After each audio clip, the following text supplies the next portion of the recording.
Hello everyone, welcome to Maths IEC.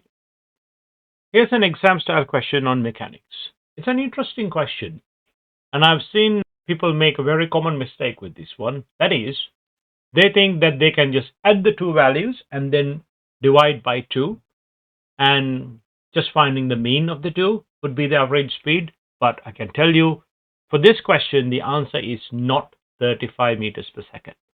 So please pause the video and give it a try. When you are ready to see the answer, press play.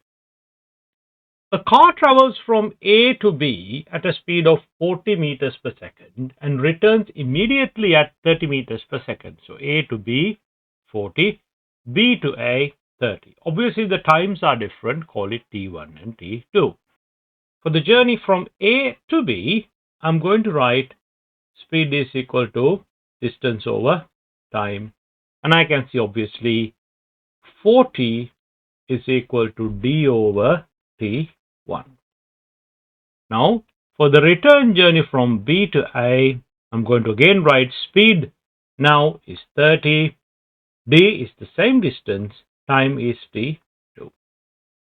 Now, to calculate the average speed of the car for the whole journey, so average speed is total distance divided by total time. Now, the total distance is obviously 2d. The total time here is t1 add t2. Now, all you need to do is make t1 the subject from the first one.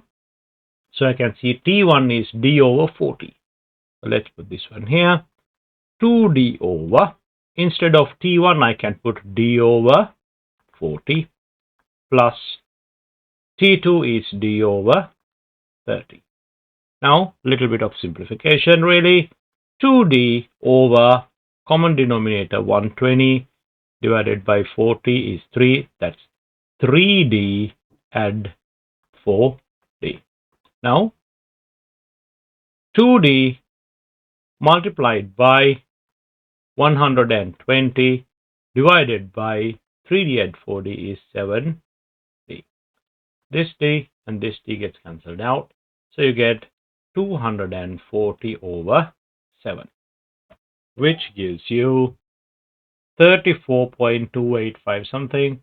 Let's call it 34.3 meters per second.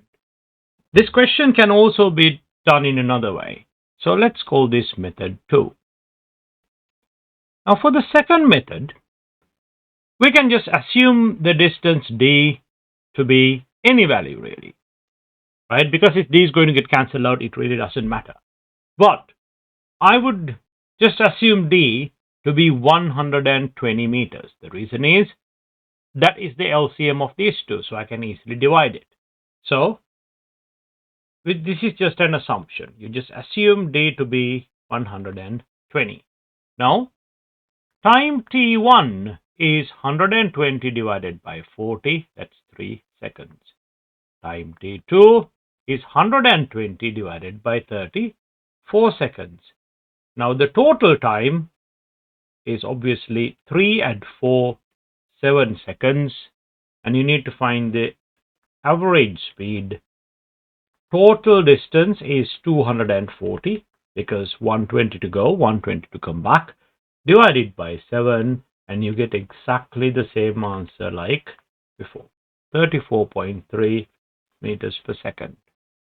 In fact, you can use any value for this d, and you'll exactly get the same answer. Now, if you think why it works like that, because d gets cancelled out.